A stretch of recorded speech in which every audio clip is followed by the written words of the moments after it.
Hey, I'm a security guard at a pretty well-established restaurant. It's been in operation for around, about a century. I would give the name, but you'd probably come here and try to investigate it. Not saying that that would be a bad thing.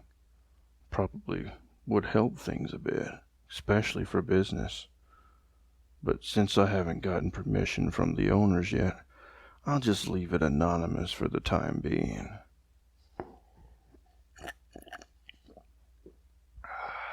It's good coffee. Anyways, I've been doing this for about a decade. I've been the night shift guy my whole career. The nights here are normally quiet and can be boring if everything goes to plan. You see, this place is more like a resort with an incredible restaurant that's a bit famous in the eastern part of the United States. There are cabins all around the property, owned and operated by the establishment. That's the reason for 24-hour security. Gotta make sure the vandals and other things are kept at bay. It has a few different buildings.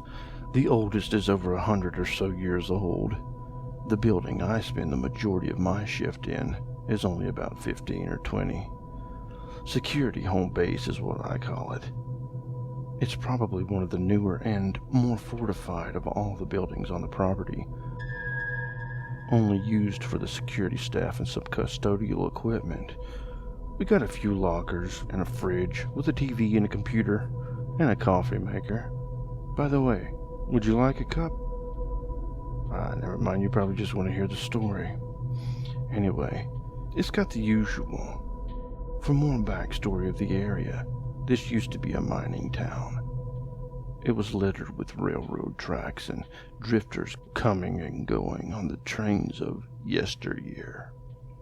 Now that you know all of that, you must also understand that with success in an area, there is also a dark side of things.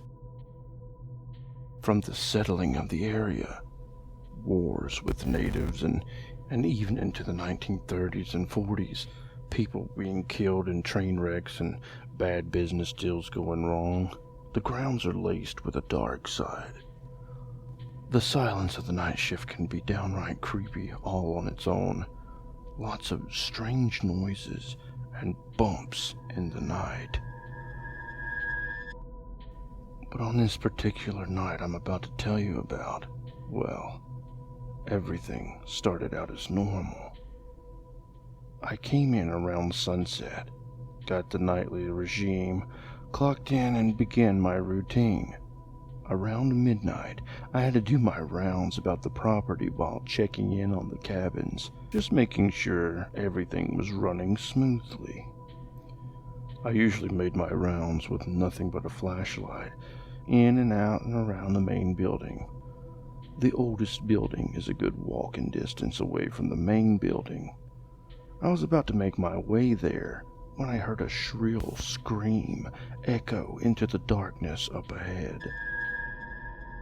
It came from the direction I was heading. I'm not gonna lie, I'm a pretty big dude, about 6'4" and around 275 pounds. Needless to say, I can hold my own. But at that particular point in time, a chill ran straight up my back and made the small hairs tingle on the nape of my neck. I sat there for a few minutes and just listened. The crickets started chirping again, and the peep frogs were back to singing their tune down by the pond. I couldn't tell you the things running through my mind. I figured I should just keep heading up there and check things out just like usual. Maybe it was just a rabbit screaming its last breath away as some night hunter captured its prey. It happens.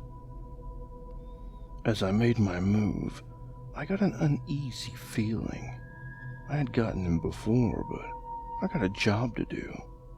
And with the way things are nowadays, what with how hard it is to get a job, and nothing usually came out of it.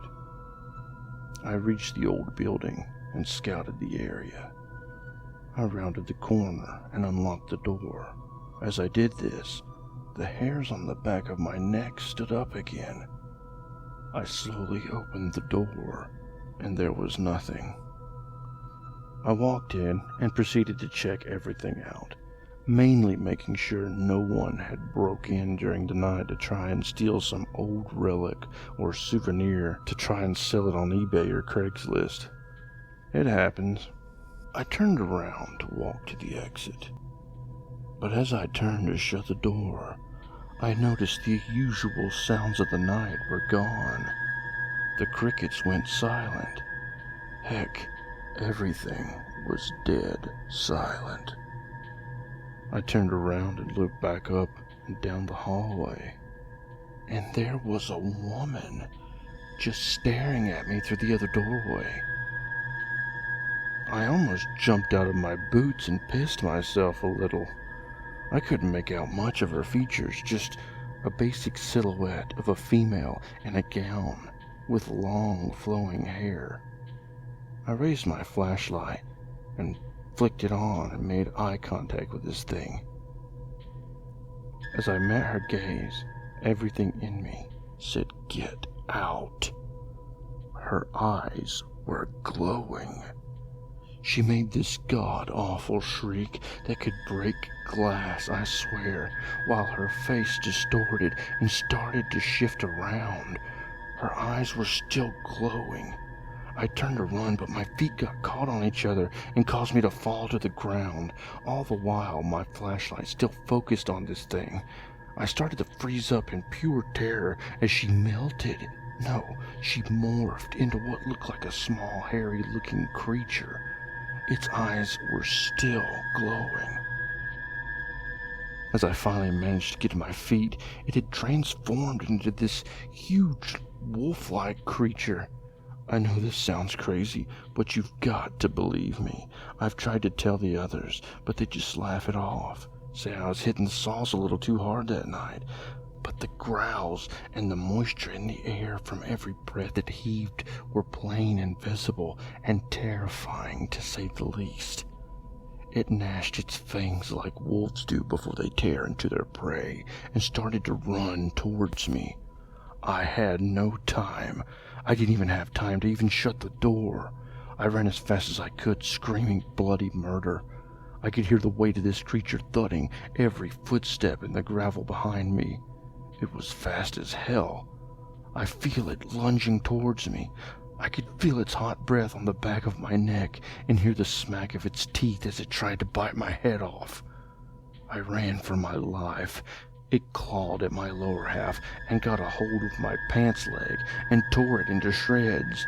I stumbled and rolled, but somehow managed to roll back on my feet, still running, and I finally reached the main building that I was determined to find shelter in. It had solid steel doors, the strongest on the entire establishment. I darted into the main building, and as I shut the door, I felt a hard thud on the other side. I locked the doors and slammed the steel deadbolts into locked position and sat down with my back against the doors inside. I could feel the creature crashing into the door as I pushed back against it with all I had. After a few seconds, it stopped. I listened closely, trying to calm my heavy breathing and to slow my heart. I could hear footsteps in the gravel walking around the entrance to the main building. After a few minutes, I started to hear cries for help. Not loud though, like most cries for help. This was real soft, and it was definitely a female. It kept sobbing and almost whispering, "Help me." I finally got the courage to peek out the window, and as soon as I rose over the sill, there was that thing's face, just inches apart from mine. The only thing that separated us was the bulletproof glass in the steel door. I was almost hypnotized. Her eyes were still glowing. I woke up the next morning by some loud knocking on the door.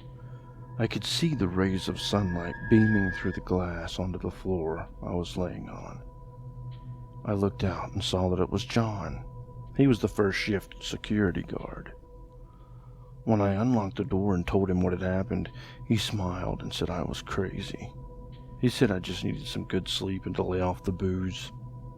Like I said, I know this sounds crazy, but you've got to believe me. I've tried to tell the others, but they just laugh it off. This is the only place I could come to that wouldn't laugh me to scorn.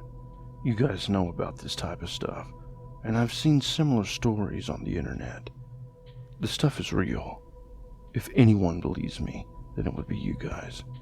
You've got to believe me. Yeah, I know I hit the bottle a bit here and there to pass time, but that night, I didn't even have enough downtime to even start. John and Jeff both think I was just seeing things and was hitting the bottle too hard that night, but the growls, my pants, and those eyes, I can't get them out of my head.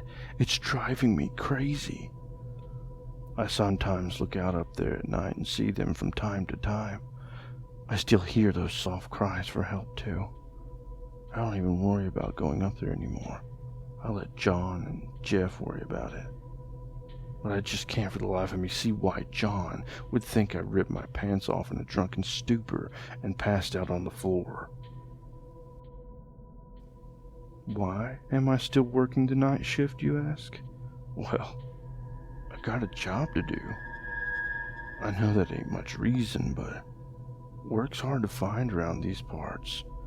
And what with the way things are this day and time, I gotta make a living somehow. Right?